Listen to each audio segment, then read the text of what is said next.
Refused to cook for the family Christmas party after my mom claimed I was too immature to attend. Now everyone blames me. I'm a 19-year-old woman, and baking and cooking are truly my passions. I absolutely love whipping up treats for people. There's something so special about bringing people together over food. For me, cooking is one of my love languages. I'm often the one in my family who has the time to make something for every event. Since I'm not working at the moment, whenever there's a party or gathering, I'll bring homemade sweets or a home-cooked meal, especially because my aunts and uncles are constantly busy and don't have much time to cook. Every Christmas, our tradition has been to open presents at home and then go to someone else's house for a big lunch or dinner together. But this year, my mom told me we wouldn't all be gathering as usual. I was disappointed, but I tried not to let it get to me. If that's the decision, I'll roll with it. Then my aunt called, asking if I'd decided what food I was making for Christmas night. I was confused. What did she mean? She explained she was hosting a party and that my mom had promised I'd cook something for everyone. I actually didn't mind, because if it's early notice, I can always make something. I started making plans in my head, thinking about how I'd get ready and then spend time cooking whatever treats I had in mind. But then she stopped me and asked why I'd be getting ready. She told me it was going to be an adult party. That got my attention, so I dug a bit more, and she mentioned my cousins, my age, would be there too. That stung. Why was I being excluded? I asked her why I was the only one not invited, and she told me my mother thought I wasn't mature enough for a late party. Honestly, it felt like a pathetic excuse. I hung up and went straight to my mom. She didn't see anything wrong with what was happening, but I was hurt and told her there was no way I was going to put love and effort into preparing food if I was going to be excluded from the party itself. I couldn't hold back my tears anymore, and of course, that just made her angry. She accused me of acting selfish and immature but wouldn't give me any real reason other than, "I'm your mother and I said so." By now, my voice was cracking. I was so upset. She told me if I refused to cook, they'd just have to order food and that I'd be inconveniencing the whole family. I bit back and told her, "Then order it," and I walked out. After that, I called my dad. As soon as I told him what happened, he offered to come get me so I could spend Christmas with him instead, where I'd actually be wanted. His place is a good 2-hour drive away, so even if I had a change of heart, I'd be gone. Now, they're left with no food for the big party and no real backup plan. I tried being helpful on my way out, suggesting they order from the local chicken shop or even buy some frozen stuff, but they shot down every idea. They claim they don't want to do any of that. So, basically, since I'm not mature enough to attend, but still apparently meant to be their little holiday chef, now everyone's mad at me for spending Christmas with my dad. From their perspective, I'm being selfish and inconsiderate. Normally, I'm good at seeing both sides, but this time I feel so blindsided I just can't. For a bit more context, yes, my parents are divorced. They have been for about 5 years now, and usually, we have a 50-50 arrangement. My dad recently got a promotion, so he works a lot more and I mostly stay with my mom when he's busy, but he always tells me his door is open to me. I know he means it. Also, just to clarify, all the cousins who are invited to the party are guys. I've never noticed anything that made me uncomfortable with them. My mom does have a tendency to volunteer me for cooking or babysitting during family events, but usually, I'm still invited to the things I help with. There's never really been any big issue like this before, at least nothing that's made me this upset. I know I'm hurt and probably biased, but right now, I can't help feeling betrayed, and it's hard to see what I could be missing. Update 1. This Christmas was absolutely insane in the best possible way. I had been dropping hints all year about how much I loved cars, even though I'm not old enough to drive yet, and all I usually talk about is cooking and cars. My dad completely knocked me off my feet. He gifted me a vintage Ford Falcon's Eye. The second I saw it, I completely lost it. I'm not talking a single tear or two, I mean full on, ugly sobbing right there in the driveway. Apparently, I get to keep it for the collection until I get my license, and he even hinted that once he clears out his storage shed near his work, there might be more cars to come my way. I just about died right there. No question, this was the best Christmas of my life. I wanted to make sure my decisions this year were good ones, especially after everything that's happened with my mom. So I really listened to a lot of advice and some really kind words that gave me the confidence I needed. So yes, I ended up spending Christmas with my dad this year. On Christmas Eve, while my mom was away at work, my dad drove the long distance to come pick me up. I left my mom a little message letting her know where I was going and that I was with dad. She went ballistic. I got 34 messages in response, each one angrier than the last, basically calling me the world's worst daughter, though she never used those exact words. It was a deluge of accusations. How dare I leave without telling her to her face? How dare I spend Christmas with not my family? Then the threats started coming in, saying she was going to smash my things and how I'd better not show my face at New Year's because she was furious. I couldn't take it anymore, so I blocked her and deleted the conversation. Before that, though, with my dad's help, I sent her one last message I'd written in my notes. I look forward to my Christmas with dad's side, who were happy to see me. And guess what? I don't even have to cook for them. They're not relying on a teenager to feed 30 people. They're ordering food like normal people. Like people who actually care about the people around them. Mom, I don't know what your problem was, but that whole situation hurt so bad, and you are the one person who's meant to be on my side if no one at all. I will see you after New Year's and maybe we can talk." She kept messaging for a while, but once I blocked her, it was finally quiet. I cried a little, but honestly, then I just felt so much lighter. When my dad and I finally got to his house, I was not prepared for what I saw, so many presents. I have never seen a Christmas tree so surrounded by gifts that you couldn't even get close. I felt like I was 5 again, in the world's greatest toy shop. The day was so much better than I ever could have hoped. My dad's girlfriend, Annie, was there too, and she's honestly the sweetest. Her son is hilarious and you just know he'll grow up to be someone's favorite uncle. Annie looks a lot like Jennifer Aniston, which is always my fun fact about her. Being around them just felt easy. I'd seen people suggest that I should bake or post food out of pettiness to upset my mom. My dad actually joked about the same thing. Turns out, he and my friends are on the exact same wavelength. So Annie and I spent Christmas baking together. We made a classic Aussie Christmas trifle and a Biscoff cheesecake that was so good I nearly blacked out. Annie even bought me a cookbook with a bunch of cool, tricky recipes to try. She posted our creations on her Instagram, which my aunt stalks religiously, and even posted a photo of me pretending to lick the cakes. It turned into more of a goofy little photoshoot than anything else. Just as I was relaxing, my aunt went and ruined it with a massive Facebook post about how I had abandoned the family, and then started in on my dad, calling him all sorts of names. I reported the post, but then I just snapped. I called her and told her straight, if she ever wanted to talk to me again, that post needed to come down and she needed to stop trash talking the only person who actually wanted me around at Christmas. My dad had done so much more for me than she ever had, and I told her exactly that. She didn't say a word, just hung up. 20 minutes later, the post disappeared. My phone wouldn't stop buzzing. Family after family member messaged me to yell at me for not being at Mom's for Christmas. My dad just told me to block them and enjoy my day, but then the spam calls started. It ended up with me having a bit of a panic attack during Christmas dinner, so my dad took my phone away and calmed me down. The notifications only stopped at midnight, once everyone had worn themselves out. I'm realizing now that living with my dad full-time is definitely the best for me. I'm still worried and sad, because my school and everything else is with Mom, but at least I have an end in sight. If I can't move in with my dad immediately, maybe I can tough it out for 4 years and, once I get my full license, spend every possible moment at Dad's.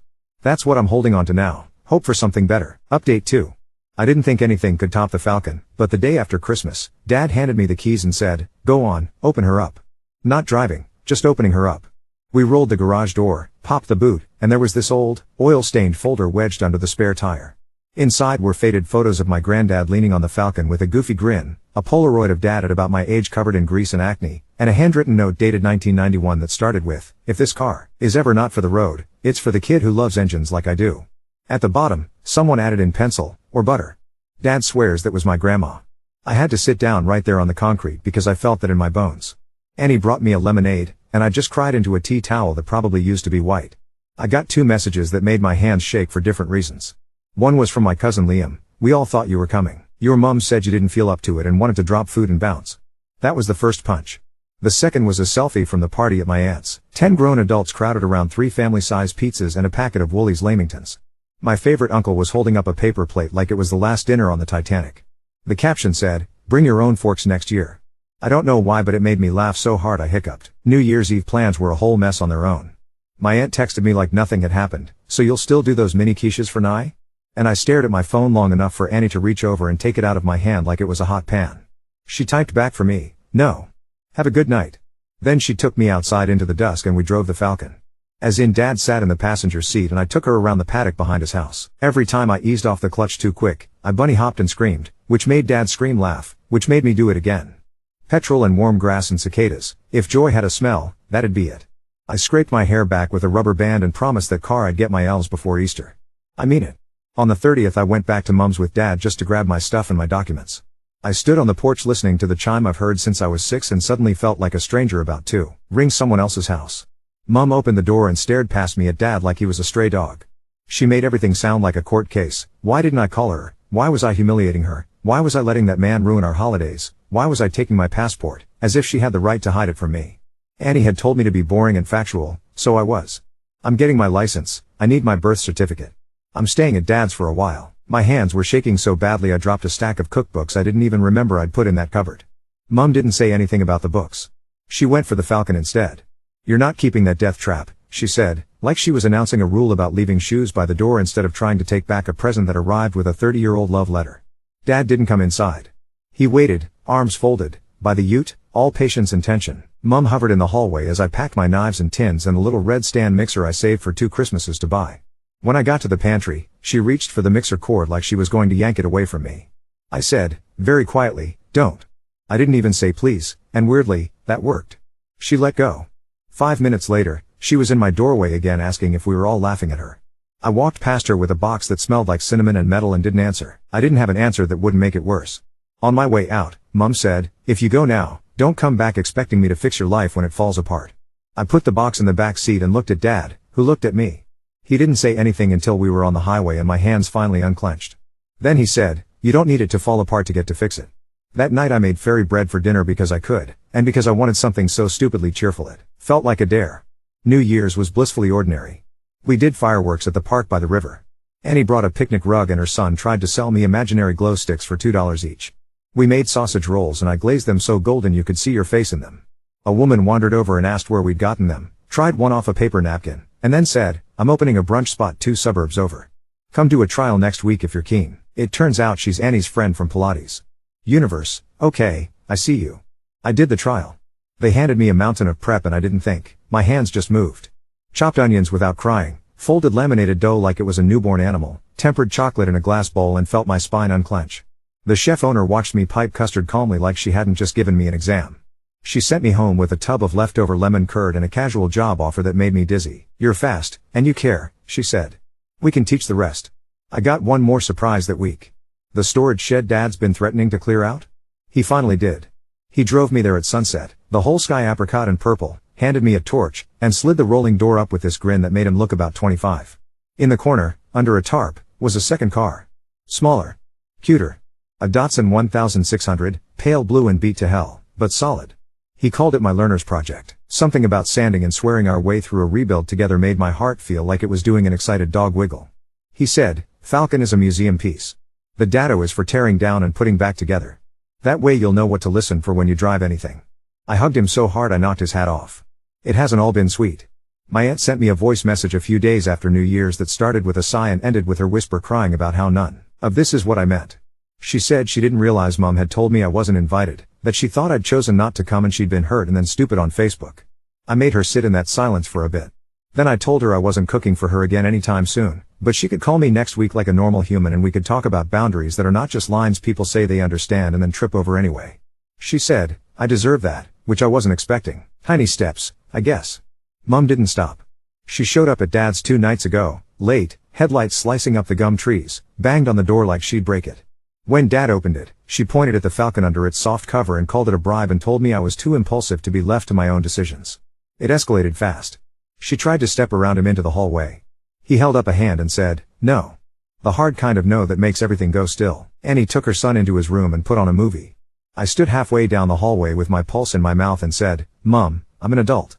She said, "You're my daughter." I said, "Those things can be true at the same time." And then, because my chest was tight and I could see how this ends without a witness and I'm done with the part where no one believes me, I called the non-emergency police line. I said, "My mom's here, she's upset, I need someone to explain that I can make my own choices and we'd like her to leave." 2 officers came, spoke to everyone separately on the veranda, told Mom exactly that in the gentlest voice I've ever heard anyone use on my mother, and walked her back to her car. I don't think I've ever been so relieved and so sad at the same time. The next morning I booked my learner's test. I start at the cafe next week, 3 shifts to begin with. Dad is helping me move my stuff from Mom's into his spare room properly, wardrobe tidy, shelves lined with my ridiculous collection of shaped cookie cutters, lemon curd in the fridge like a promise. I brought the Polaroid of Granddad and taped it inside the Falcon's glove box where the note was, so he can keep an eye on me. When I sat in the driver's seat at dusk and put my hands at 10 and 2 the way the little booklet says, I could hear the cicadas and the hum of the freeway in my own heart, calming down to something steady. I finally feel like I'm heading somewhere that belongs to me. Update 3. I took my learner's test in a room that smelled like hand sanitizer and plastic chairs, under a poster of a cartoon kangaroo in a seatbelt. There was a kid in a school uniform chewing his thumbnail down to the quick and a woman twice my age muttering indicate, head check, indicate like a prayer. I sat the computer, my stomach trying to crawl up my throat, and when the little green tick lit up at the end I made a noise like a kettle just coming to the boil. Dad was waiting outside with a packet of mint slices looking like he'd run a marathon in the time it took me to click submit.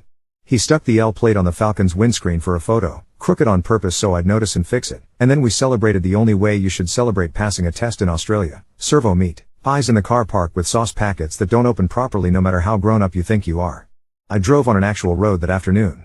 Not the paddock. A real road with other cars and a roundabout and a horse float that materialized like a boss level I definitely hadn't unlocked. I stalled twice at the first give-way sign, apologized to a magpie for no reason, and then did the neatest little reverse into a stranger's driveway to let a tradie U-turn that would have made an instructor cry. Dad didn't touch the wheel once. He just did this low-running commentary, steady as a podcast, brake. Good. Look through the corner.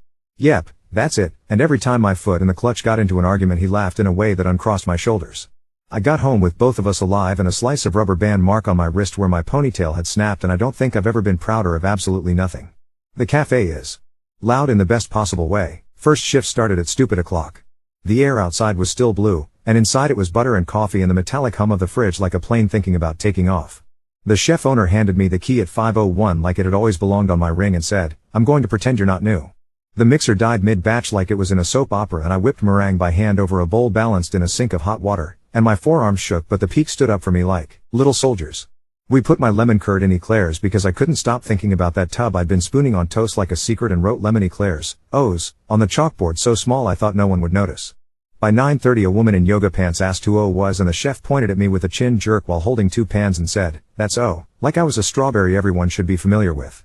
We sold out before 10. Someone posted a story tagging the cafe, and the next morning a local radio host came in, ordered 3, took a bite and said to no one in particular, "If we don't talk about these on air I'm quitting," which is the kind of threat I can get behind.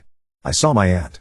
Not at a party, not with anyone else around, just at the bowling club bistro at 2 in the afternoon when the carpet patterns make you seasick and the only people there are retirees and the machine that eats dollar coins. She was carrying my Tupperware from 2 Christmases ago and a bag of mangoes that smelled like summer and apology. She said sorry first. Properly. "I did the easy thing and believed your mum because it was easier than arguing," she said, staring at the laminate table like it might swallow her. I said, "I'm not your caterer," and she said, "I know," and it hung there, simple and heavy. I told her if I'm invited, it's as a person before it's as a set of hands, and that if anyone tells her I'm coming somewhere to drop food and leave again, she needs to call me, not my mother, not anyone else. She nodded. We didn't hug. It felt like the right size for the moment, small, real, maybe fixable later. Outside in the car park she went to say something about my dad and stopped herself. I noticed, and it mattered. Liam came to the cafe. I heard his laugh before I saw him and looked up mid-sift, and there he was, all elbows and grin, doing an awkward little wave. He said he was sorry about the pizzas and the lamingtons and the whole stupid mess, and asked if he could bring me something for the car because I can't bake but I can hand you a spanner. He turned up that afternoon with a second-hand socket set that smelled like someone's shed and pride, and we took the seats out of the Datsun together because I wanted to vacuum 10 years of dust and 1 melted minty from under the rails. Under the passenger seat we found a 5C piece the exact year I was born, stuck to the carpet like a fossil. He flicked it into my palm and said, "Good luck, Tax," and it felt like permission to keep liking him despite all of it. The Datsun has a name now. Dot. It just fit. We rolled her out under the shade of the gum tree, laid out baking trays to corral bolts because my brain understands mise en place better than anything, and I learned the beautiful violence of an impact driver. Every time a stuck screw surrendered, Dad did this tiny, stupid victory dance that is definitely hereditary. We drained something that should not have been called petrol but was definitely a liquid that used to dream of being petrol, and the smell was so sharp my eyes watered. Dad made me read the manual pages out loud like a spell. Annie brought out cheese toasties cut diagonally because she says that's the law, and when the afternoon cooled we sat on the tailgate, grease up to our wrists, and tried to figure out if we had enough clamps or just enough optimism. On Sunday we went to Cars and Coffee. I baked cinnamon scrolls that glazed the air in the back of the ute so sweet a swarm of bees considered filing a claim, and the falcon gleamed in that way that isn't new, just looked after. A man in a wheelchair rolled up, hands like vice grip pliers, and told me about building's eyes when petrol had lead, and so did the band lineup. A woman with a white braid down to her waist and a Holden jacket leaned in, listened to cough when we cranked her for a second just to hear the indignation, and then showed me how to read spark plugs like tea leaves. "Chocolate good, ash not good," she said, and I scribbled it down with my oil pencil because of course I carry an oil pencil now. Before she left, she patted Dot's fender and said, "You'll make her sing," and I tucked that sentence away like a recipe card. Mum. I don't have a clean paragraph for Mum. She sent a letter. Real paper, my name in her handwriting on the front, the kind that makes your stomach sink before your brain wakes up. Inside, 3 lines. I'm mad. I'm also scared. Don't crash. Wear a jacket. No apology. No demands. It landed somewhere between an order and a wish, and my heart did that stupid dog wiggle it does when there's hope even if you don't want there to be. I put it in the Falcon's glove box next to Granddad's Polaroid because that felt like putting it with the other complicated loves. I didn't write back. Not yet. I don't know how to talk to someone who turned up in the dark and had to be walked back to her car by 2 police officers, who also remembers to tell me to bring a coat. I drove to the next town and back on Wednesday. Proper highway, proper 80, hands at 10 and 2 so hard I probably left dents in the steering wheel. A road train thundered past and the Falcon did a thing like a sigh and I wrote it out and then laughed and then cried a bit behind my sunnies because my body didn't know what to do with that much adrenaline and pride at once. We stopped for petrol and an old bloke at the next Bowser looked at the L plate and gave me a thumbs up like I'd done something brave. Maybe I had.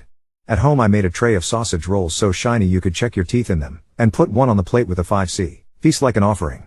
This morning, the chef owner slid a paper under my nose with next week's roster. Can you handle opens?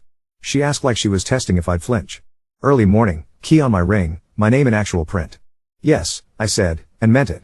After work I went to the shed and sat in. With the doors off, legs swinging, grease under my nails impossible to scrub out, and for the first time in a long time everything inside me was quiet. I set the 5C in the little ashtray slot and named the route to the beach out loud like it was a story I was practicing. Dad shouted from the driveway to bring the L plates. We were going down to the river car park for some parallel parking practice that was definitely going to make me cry and then laugh and then get it right on the 4th try. Update 4. The radio shoutout wasn't a joke. I was up to my elbows in icing sugar at 6:30 when the chef shoved her phone under my nose and there was my lemon eclair getting name dropped between traffic and a surf report. By 7 the line hit the door and by 7:15 we were staring at the last tray of eggs like it was a hostage situation. The baker next door lent us 3 dozen in exchange for a pan of my scrolls and I sprinted there and back in clogs like a very determined duck. The lights flickered once, twice, and died at 8:40 with the coffee machine mid-sigh. Gas still worked. We lit the burners with a long match, cracked on by head torch in pure spite, and I whisked diplomat cream by hand over a pot like my forearms were auditioning for a job of their own. The chef grinned at me over the glow like we were telling the same joke. We sold out at 10 again. A tradie in Hivis said he'd driven 3 suburbs for the lemon ones, took a bite, closed his eyes, and said, "Yeah, all right," which I will be keeping as a 5-star review forever. I got home buzzing like I'd swallowed the mixer. Dad had the Datsun's new fuel lines laid out on a tea towel, all neat like a surgery, and the workshop manual open to a page that looked more like a treasure map than instructions. We put the last clamp on together and he said, "Ready?" in the same voice he used when I was 6 and about to jump in the deep end. I turned the key and coughed once, twice, then actually caught. She idled for 4 stunned seconds like she couldn't believe it either and died politely. I laughed so hard I had to sit on the concrete. Dad whooped, smacked the roof with a flat palm, and startled 3 cockadoos out of the gum. We tuned and swore and tuned and she did it again, a little longer. Annie filmed the whole thing and then made us drink water like we were athletes. I drove in the rain for the first time.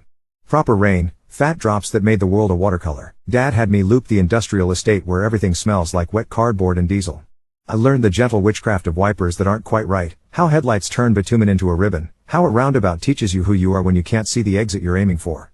A roo bounced across 2 streets ahead like a warning sign come to life and I eased off like my body already knew. We pulled into the servo with the wind pushing at the doors and 8 chips in the car, heater on my shins, my heart doing a weird slow fast thing that felt like courage with a sore throat. The chef handed me a white jacket on Tuesday. Not borrowed. Mine. My name stitched on the pocket, not my full name, just O, because that's what stuck, and I had to turn away and pretend to cough because my eyes did that heat thing. She asked if I'd thought about an apprenticeship. I said the word yes and it felt like breaking a seal. We wrote down TAF intake dates on the back of a docket. I texted Dad a photo of the jacket with my thumb over the badge like it was state secrets and he replied with 16 exclamation marks and a question about whether we needed to clear a shelf for textbooks. That afternoon Mom walked into the cafe. She didn't come at 7 when the queue is a human river. 2:15, when the air goes soft and the chairs squeak louder. She ordered a tea and 1 lemon eclair and used my name like she was testing it for cracks. She looked smaller than she did at the door the night she banged on it. Tighter. She said, "You've always been good with your hands," like it was a fact you could put on a license. I said, "Thank you." She took 1 bite, looked at the ceiling like maybe the word she wanted was up there, and then put a 10 in the tip jar and left her scarf on the chair. Annie found it, still warm, and hung it over a hook. No explosions. No rules. Just a scarf and a cup with a tea bag string that said calm. Grandma turned 70 and there was a text with details and I hope to see you from my aunt with no conditions attached. I made 1 tray of sausage rolls because I wanted to, because it's what Grandma asks for every time, and wrote for Nan on the foil. I wore a dress that didn't have flour on it. When I walked in, someone tried to hand me a carving knife and I put my hands in my pockets and looked at the fairy lights like they might develop opinions. Liam stepped in, said, "I've got it," and I loved him a little for that. Grandma hugged me like I was something she'd put away for safekeeping and just found again. Later she pulled me onto the veranda where the light makes everyone look like they've been gently sanded and said, "You look like yourself," which made my throat catch. When she left pressed a folded 20 into my palm she said, "Petrol," and then, softer, with a grin like a conspiracy, "or butter," and I had to sit down because it was the handwriting in the boot note, "Alive." Mum stood near the cake and didn't look at me the whole time. On the way out she said, "To the floor between us, text me when you get home," and when I nodded she added, "Wear a jacket." I said, "I did." Dot is a lady with opinions. We set valve clearances on Thursday night, my oil pencil tucked behind my ear, my brain making macaron out of rocker arms. I learned the tick of a feeler gauge and the music of a timing light strobing on a white paint mark like a heartbeat you can see. My favorite new sentence is she runs better warm, which I can apply to engines and people. We did the first proper run up and down the driveway in second, and the dog from 2 doors down trotted alongside like a pit crew that doesn't know what it's doing but wants to be part of it anyway.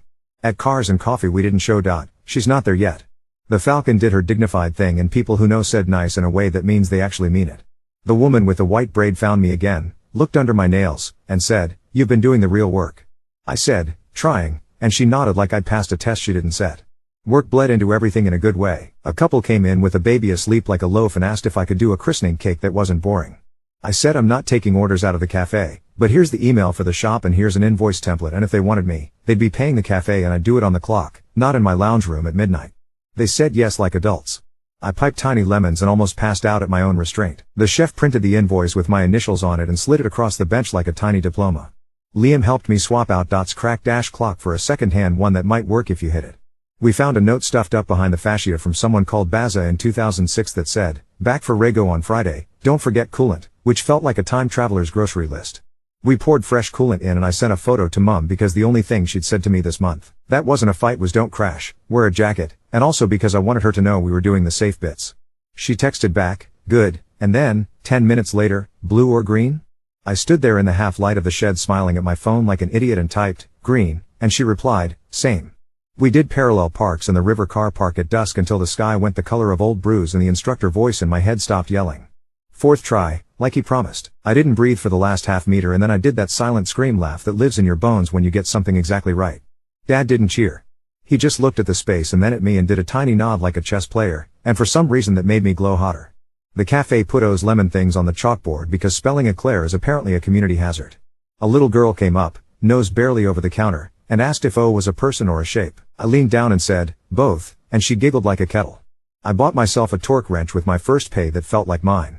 Brand new, still in plastic, heavier than you think justice should be. I named it Excalibur in my head and no one can take that away from me. I started the TAF enrollment. Walked into an office that smelled like photocopiers and carpet cleaner, filled in boxes with my legal name, touched the bit that said preferred name like it might bite me, and wrote O. Anyway. A woman with the kind of earrings that say she can lift a sack of flour or a bad mood without blinking stamped something important and handed me a student number that made my insides line up. I put the enrollment sticker on my mixer like a badge. On Friday a box turned up at the cafe with a very familiar handwriting on the back that made my stomach drop and soften at the same time. Inside, my old apron from Mum's, washed and folded, and a bag of jacket potatoes wrapped in foil like meteorites with a note that said, "For later." Or butter.